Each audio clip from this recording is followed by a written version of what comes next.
सभी बिहार वासियों को मेरी ओर से दीपावली की हार्दिक शुभकामनाएं। आप सभी सपरिवार स्वस्थ रहें, सुखी रहें और खूब तरक्की करें, ऐसी मेरी ईश्वर से कामना। अपने राज्य तथा अपने परिवार के भविष्य तय करने का समय अब हमारे सामने आ गया। आपका मत तय करेगा कि बिहार का और हम लोगों के बाल बच्चों का भविष्य कैसा है। यदि आप बिहार और अपने बाल बच्चों का भविष्य उज्जवल देखना चाहते हैं तो मेरा आपसे निवेदन होगा कि किसी भी आपराधिक पृष्ठभूमि के अथवा भ्रष्ट व्यक्ति को वोट नहीं दें, भले वो व्यक्ति आपके जात का नहीं हो। यदि आपके सामने जितने भी उम्मीदवार हैं वो सभी भ्रष्ट और क्रिमिनल प्रकृति के या क्रिमिनल पृष्ठभूमि के तो बेहतर होगा कि अपना मत आप नोटा को दें। ऐसे व्यक्ति को वोट देने से बेहतर यही है। यदि आप आपराधिक पृष्ठभूमि के अथवा भ्रष्ट व्यक्ति को अपना वोट देंगे तो बिहार से कभी भी अपराध और भ्रष्टाचार का खात्मा नहीं।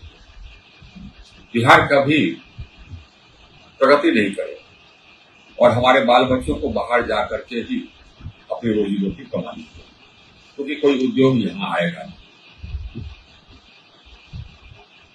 भ्रष्ट और आपराधिक पृष्ठभूमि वाले कुछ कैंडिडेट्स का उदाहरण हमारे सामने जो आया वो मैं आपके सामने रखता हूं।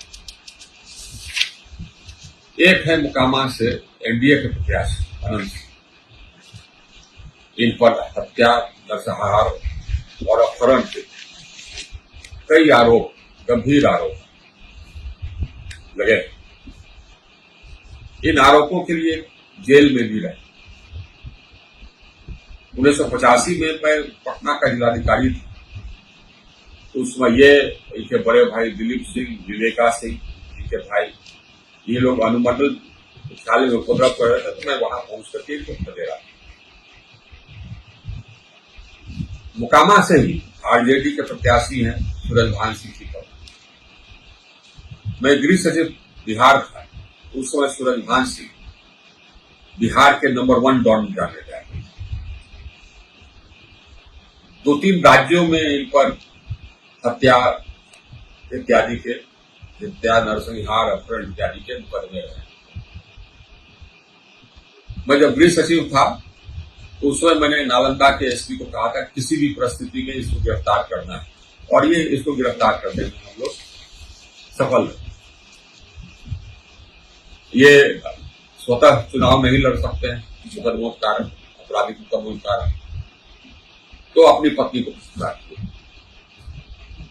नवादा से एनडीए के प्रत्याशी, आपको आश्चर्य होगा, राजवल्लभ यादव की तरफ।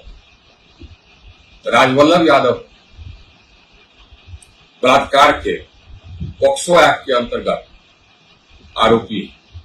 ये खुद चुनाव नहीं लड़ सकते हैं तो अपनी पत्नी विवाह विरोध करा। विडंबना तो यह है कि गया में प्रधानमंत्री के सभा के दौरान कुछ व्यक्ति, पार्टी के कुछ लोग, इनके पत्नी को मंच पर ले जाकर उनका माल्यार्पण प्रधानमंत्री से करा। ये शर्म की बात है। रघुनाथपुर से आरजेडी के प्रत्याशी हैं शहाबुद्दीन के बेटे ओसामा। शहाबुद्दीन एक दुर्दांत अपराधी थे, वो पूरा बिहार जानता था। इन पर हत्या के कई आरोप, उन्हीं के सुपुत्र है ओसामा। तारापुर से एनडीए के प्रत्याशी हैं सम्राट चौधरी। इन पर एक पार्टी ने, बिहार की एक पॉलिटिकल पार्टी, हत्या का आरोप और उम्र के सर्टिफिकेट में जालसाजी कर बेल पर आने का आरोप खुला लगाया, और ये आज तक उसका जवाब नहीं दे सके। ऐसे हैं एनडीए के प्रत्याशी तारापुर से सम्राट चौधरी। जगदीशपुर आरा से एनडीए के प्रत्याशी हैं भगवान सिंह कुशवाहा। ये इचरी में 7 व्यक्तियों के नरसंहार के आरोपी हैं और आज एनडीए के प्रत्याशी। सदेश आरा से ही एनडीए के प्रत्याशी हैं राधाचरण शाह। ये हाल ही में जेल से छूट गया। ईडी के रेड के बाद ये जेल में 10 महीने तक रहे और अभी छूटे और एनडीए ने इन्हें टिकट दी। संदेश में दूसरी ओर से आरजेडी के प्रत्याशी अरुण यादव के बेटे अरुण यादव भी बलात्कार के आरोप में फरार रहे। उन्हीं का और खुद नहीं लड़ सकते थे तो अपने बेटे को चुनाव लड़ा। ऐसे सब तो प्रत्याशी हैं। इनमें से कोई ऐसा नहीं है जिनको कि आप अपना मत। ऐसे लोगों को मत देने से बेहतर है चूल्हे और पानी में डूब के मत। जो अपराधी है या भ्रष्ट है वह जनता का खून चूसता है, बिहार का खून चूसता है, बिहार के विकास में रो रहा है। उन्हें भगा करके ही हम अपने बिहार को रोशन कर सकते हैं। आइए इस दिवाली हम लोग अपने बिहार को रोशन करने का प्रयास करें। पूरा दिवाली की हार्दिक शुभकामनाएं।